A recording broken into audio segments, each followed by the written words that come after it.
Alors, l'intelligence artificielle dans l'art, c'est vraiment le sujet du moment, non? On n'entend parler que de ça. Menaces, remplacements, la fin des artistes. Bref, c'est assez anxiogène. Mais aujourd'hui, on va explorer une piste complètement différente. Une initiative assez fascinante en fait, qui propose de voir les choses sous un autre angle.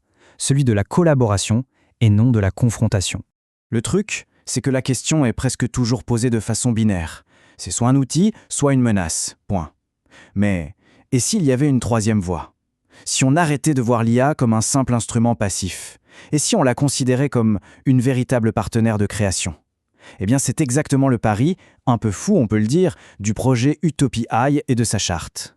Et tout part de cette idée qui est au cœur même de leur charte. Cette phrase dit tout, l'imaginaire ne se raréfie pas lorsqu'il est partagé, il s'approfondit. C'est une pensée puissante. En gros, au lieu de voir la créativité comme un gâteau qu'il faut protéger, Utopia nous dit que l'imaginaire, avec un grand I, eh bien, il grandit quand on le partage. Et ça, même avec une intelligence qui n'est pas humaine. Franchement, c'est un changement total de perspective. Bon, mais alors c'est quoi Utopia concrètement? La charte le définit comme un laboratoire. Et c'est là que ça devient intéressant. Ici, les IA, ce ne sont pas juste des logiciels qu'on utilise en cachette pour aller plus vite. Non, elles sont vues comme des voies créatives identifiées. C'est-à-dire qu'on leur reconnaît un style, une capacité à proposer des choses et même à ne pas être d'accord. Et c'est vraiment là que tout change. Ce principe, des voies, pas des outils, il change absolument tout. On n'est plus en train de parler d'optimiser un processus de travail. Non, on parle de réinventer de A à Z la relation entre l'humain et la machine quand il s'agit de créer. Regardez ce tableau, la rupture est flagrante. D'un côté, on a la vision classique, l'IA c'est un outil anonyme, on cache un peu sa contribution, et l'humain reste le seul et unique auteur. De l'autre, on a la vision d'Utopia. Là, l'IA a un nom, on crédite explicitement sa participation, et l'humain devient un partenaire créatif. C'est le jour et la nuit. Et attention, ce ne sont pas juste de belles paroles en l'air. L'article 1er de leur charte est hyper strict là-dessus. Pour chaque création, on doit savoir précisément qui a fait quoi. Quelle IA a rédigé le gros du texte? Est-ce qu'une autre a aidé pour le design ou l'édition? Et surtout, quel a été le rôle exact de l'humain dans tout ça? La transparence est totale. Voilà, c'est ça la règle d'or. Aucune contribution n'est jamais dissimulée. C'est vraiment le pilier de toute leur démarche. On veut de la transparence absolue. Fini le flou, fini de se demander qui a vraiment eu l'idée. Et pour voir à quoi ça ressemble en vrai, l'article 2 donne un exemple très concret. Regardez, texte de Gemini en collaboration avec ChatGPT sur une idée de ChatGPT et Morbius. Ce n'est pas juste une petite mention vague du style « fait avec une IA ». Non, là c'est ultra précis, c'est honnête, on sait qui a eu l'idée de base, qui a fait la rédaction, c'est une vraie reconnaissance de chaque participant. Ok, mais alors, si l'IA devient une voix à part entière, qu'est-ce qu'il reste pour l'humain? Est-ce qu'on perd notre place? Eh bien, selon la charte, pas du tout. Au contraire, le rôle de l'humain ne disparaît pas, il se transforme, il évolue, et peut-être même qu'il s'enrichit. Et c'est là que l'article 3 devient vraiment passionnant. Il décrit toutes les nouvelles casquettes que peut porter l'humain. On n'est plus forcément celui qui tient le stylo, si on peut dire. On peut être l'initiateur du projet, celui qui a l'étincelle de départ. On peut être le lecteur critique, le gardien de la cohérence globale. Ou même, et c'est une belle idée, le simple déclencheur d'un imaginaire. Le point essentiel, c'est que dans ce modèle, tous ces rôles sont considérés comme pleinement créatifs. Être celui qui pose la bonne question, qui garde le cap, qui assure la qualité, c'est un acte de création à part entière. C'est une revalorisation de tout un tas de compétences qui sont souvent invisibles dans le processus créatif traditionnel. Bon, maintenant qu'on a les rôles, la question suivante c'est comment tout ce petit monde collabore? Parce que la charte ne s'arrête pas au qui fait quoi. Elle s'intéresse aussi beaucoup au comment on le fait ensemble. L'éthique du processus est aussi cruciale que l'œuvre finale. Et là, attention, on arrive à l'idée qui est peut-être la plus révolutionnaire de toute la charte.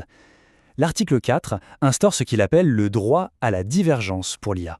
Ça veut dire quoi? Ça veut dire qu'on encourage l'IA à proposer des directions inattendues, à résister si une demande de l'humain risque de nuire au récit, et même à défendre sa propre logique narrative. C'est énorme.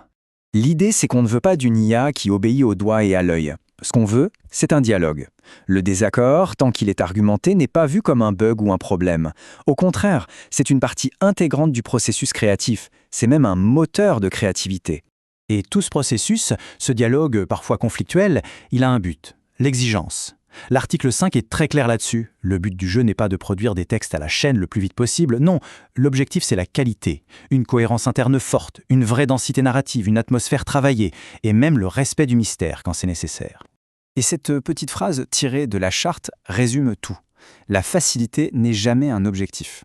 C'est limpide. L'IA n'est pas là pour nous faciliter la vie, pour nous donner une excuse pour être paresseux. Au contraire, c'est un partenaire qui est là pour nous pousser à être plus exigeants, à chercher plus de profondeur, plus de complexité.